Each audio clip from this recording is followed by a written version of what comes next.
নিউজিল্যান্ডের বিপক্ষে টি-20 সিরিজের জন্য স্কোয়াডে জায়গা হয়নি অধিকাংশ সিনিয়র ক্রিকেটারদের। চ্যাম্পিয়ন্স ট্রফিতে ব্যর্থতার জের ধরে বড়সড় পরিবর্তনের সাক্ষী হলো পাকিস্তান। তবে এই সিনিয়র ক্রিকেটারদের এমন কয়েকজন রয়েছেন যাদের হয়তো আর কখনোই টি-20 ফরম্যাটে ফেরা হবে না। বাবর আজম। চ্যাম্পিয়ন্স ট্রফিতে পাকিস্তানের সবথেকে বড় হতাশার নাম ছিলেন বাবর আজম।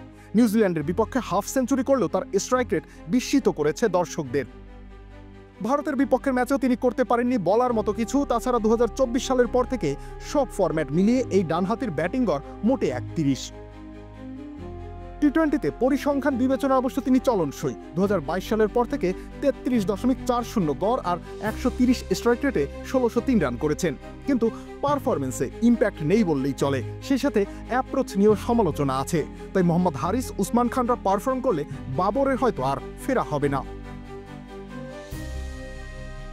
ফাখার জামান।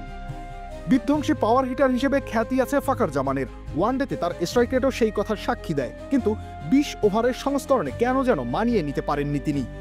অনেক ম্যাচ খেললেও বলার মতো পারফরমেন্স পাওয়া যায়নি তার ব্যাটে। সব মিলিয়ে 84 ইনিংস খেলেছেন এই বাঁহাতি, রান করেছেন মাত্র 1848, যেখানে তার ব্যাটিং গড় 22.81।